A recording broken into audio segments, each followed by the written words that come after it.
Paz de Deus, irmão, irmã, você que no seu coração já aceitou Jesus Cristo e já está procurando entender esse caminho santo, né? Você também que está começando a buscar, está começando a abrir teu coração para as coisas santas do céu, buscando saber a respeito das coisas de Deus, procurando saber quem é esse Jesus de que tanto falam, né? Existe muita informação falsa, existe muito ardil, porque o inimigo ele é ardiloso e ele é conhecedor da palavra, e ele não é o bicho-papão aparente, que muita gente acredita, muito pelo contrário. Ele sabe muito bem como andar, ele tem permissão para andar pela terra e é muito conhecedor da palavra. E toda vez que o inimigo prega, irmãos, ele tem o objetivo de tirar o povo do caminho do Senhor, tirar o caminho. E quando eu falo o caminho do Senhor, irmãos, é muito fácil de entender qual é o caminho do Senhor. O caminho do Senhor é a caridade. A palavra de Deus nos ensina. Você pode falar em línguas, você pode profetizar, você pode curar enfermos, expulsar até demônios. Mas se você não tiver a caridade, você não vai ter parte com Deus. Porque o Senhor distribuiu os dons e o Senhor nos mostra e nos ensina que até a parte do mal, eles farão muitos sinais e prodígios. E já no tempo de Faraó, irmãos, o Senhor mostrava que Moisés foi com o poder do Senhor, transformando vara em serpente, mas os feiticeiros do Faraó, eles também conseguiam fazer esses sinais. Então, todo sinal que Moisés fazia, os feiticeiros do Egito, eles faziam, só que em menor proporção, mas faziam. Então, muita gente está sendo enganada até por ver sinais. Mas a questão é como é que você vai identificar o que é do Senhor com o que não é? É simples, irmão. Sempre vai ser a caridade. Procura aprender tudo sobre a caridade, porque esse é o objetivo do cristão. É receber esse dom e aprender a praticar esse dom. É difícil? Meu pai, como é difícil. Porque é uma coisa assim que ele contraria a nossa natureza carnal. A caridade, ela se choca com na nossa natureza carnal, com a nossa vaidade, com todas as coisas que o mundo nos coloca, né? Mas é o caminho do Senhor. A palavra que pregar qualquer coisa diferente da caridade, irmãos, essa não é o Senhor pregando, é o inimigo pregando. Muitos gostam de falar que o púlpito é santo. Irmão, o púlpito é só uma construção de pedra que eleva um pouco aquela pessoa que vai estar pregando, para que ela possa ser vista pelos demais, mas de santo o púlpito não tem nada.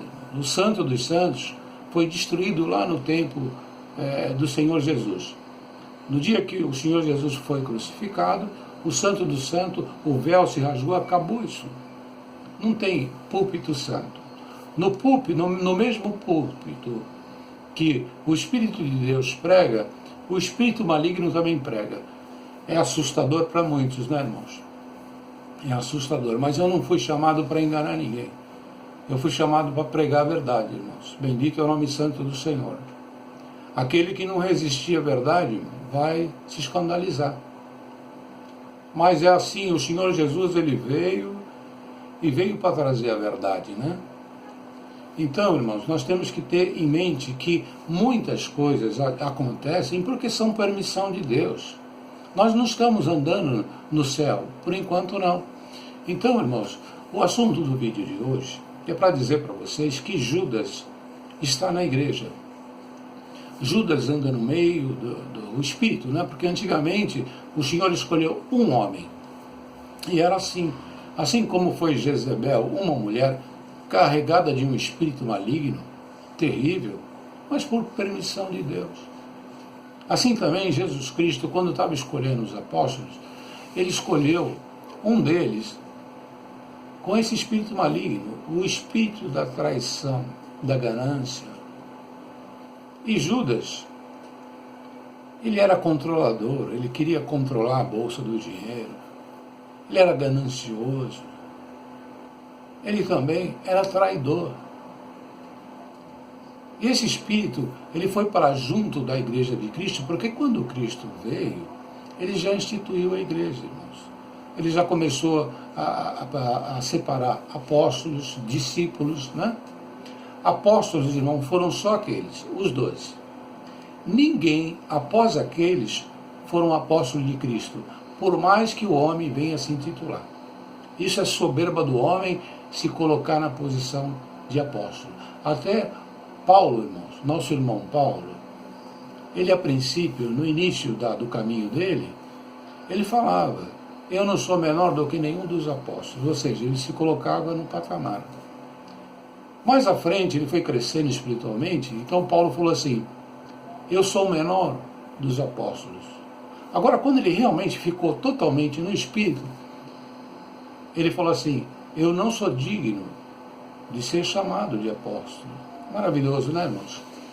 Mas tem muitos homens que querem ser apóstolos, mas só houve 12 apóstolos, e um deles era filho do diabo, como o Senhor Jesus falou, era Judas. Mas o Senhor Jesus, ele fez isso porque era para ser assim, era a permissão de Deus. Tem que ter Judas no meio, irmãos. Tem que ter os espíritos acusadores, tem que ter Jezebel na igreja, tem que ter Judas na igreja. Mas sabe por quê? É permissão de Deus. Nós estamos num campo de batalha. Nós estamos na chapa ardente. Irmãos, nós estamos ali para dar frutos. É muito fácil ser crente quando tudo vai bem. É muito fácil. O camarada que é rico, ele não passa por privação. Aí é muito fácil falar, glória a Deus, aleluia, sem passar por nenhuma privação. Qualquer situação que ele tiver, ele usa o poder do dinheiro. Irmãos, isso o afasta tanto de Deus. Coitado de quem é rico, irmão. Agora o pobre não. Nas suas situações, o que resta para ele? Clamar a Deus. E ali, irmãos, a princípio ele vai porque não tem nenhuma opção. Mas aos poucos ele vai entendendo a maravilha de que é depender de Deus. Ou força maravilhosa que é você ter Deus junto de você. Mas, irmãos, Judas está na igreja. Aquele espírito que te acusa, aquele espírito que te trai, aquele espírito que quer ver uma falha tua e te vende. Naquele tempo, esse espírito vendeu Jesus Cristo por moedas de prata. O ministério da igreja, não, quem estava atrás de Jesus Cristo, não eram os romanos. Os romanos não tinham nada a correr atrás de Jesus Cristo. Jesus Cristo não atrapalhava o romano. Jesus Cristo, irmãos, ele atrapalhava o ministério falso, o ministério corrupto da igreja. E esse ministério, eles estavam andando atrás de Jesus Cristo.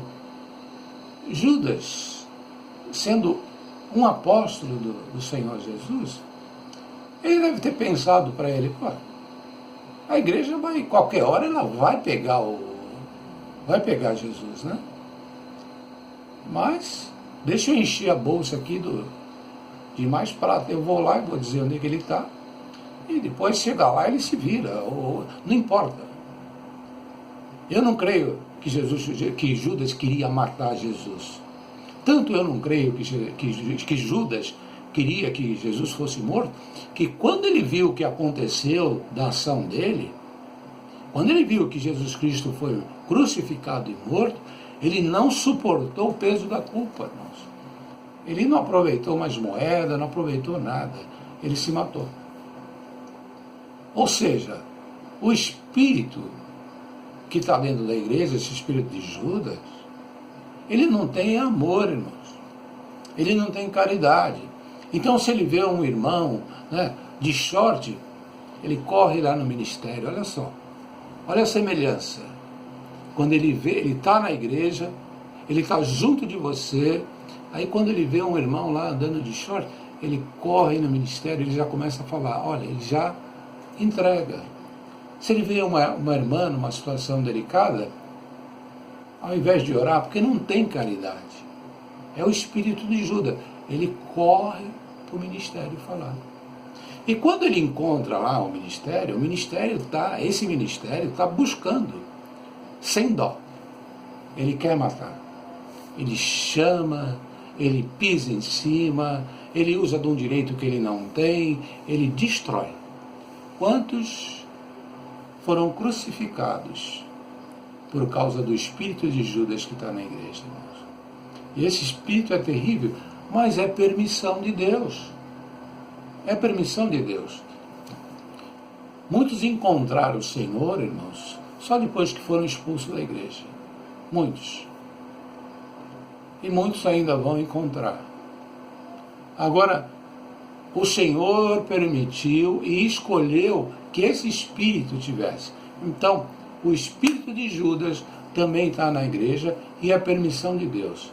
É um território terrível, irmãos. Quem abre os olhos espirituais dentro da... Não estou falando da igreja de Cristo, não. A igreja de Cristo, ela é constituída dos perfeitos, dos adoradores que adoram em espírito e verdade. Essa é a igreja de Cristo. Mas eu estou falando das igrejas que os homens criam na terra. Todas elas têm o espírito de Judas dentro delas. Bendito é o nome santo do Senhor. Irmãos, nós temos que procurar enxergar a verdade. Não adianta fugir dela. Nós temos que receber a verdade, meditar sobre ela e entender que o que acontece é permissão de Deus. Não pense você que o Senhor vai tirar os espíritos, não. O Senhor já nos ensinou na parábola do joio e do trigo. O joio anda juntinho com o trigo ali, irmãos. Juntinho. Você senta do lado dele, você sauda ele. Né? Mas na primeira oportunidade, o joio vai pisar em você, vai virar a cara para você, vai te entregar. Né? E esse joio, ele é incrível. Ele é faccioso, ele cria facções, né? Ele gosta de dominar sobre os demais. Irmão, Jesus Cristo fala para nós sermos servos e servir, mas ele gosta de dominar, ele gosta de mandar. Então, o joio, ele vai dando lá o fruto segundo a espécie dele. Mas, irmãos, para você, que é o trigo, que busca a caridade, saiba, irmãos, que Judas está lá na igreja. Judas está no meio da Irmandade. E ele está aí e foi chamado exatamente para isso. Para te trair. Para te entregar. Para olhar o que você está fazendo. Vamos vigiar, irmãos. Vamos repreender esse espírito de Judas das nossas vidas, de perto de nós. Vamos vigiar e discernir esses espíritos. O Senhor fala que não é hora de tirar ainda. Mas estão dando tantos frutos que eu creio no meu coração que o tempo da colheita está muito próximo. Muito próximo. Fiquem todos na santa e gloriosa paz de Deus e que a graça de nosso Senhor Jesus Cristo possa estar preenchendo todos os espaços da nossa vida. Amém.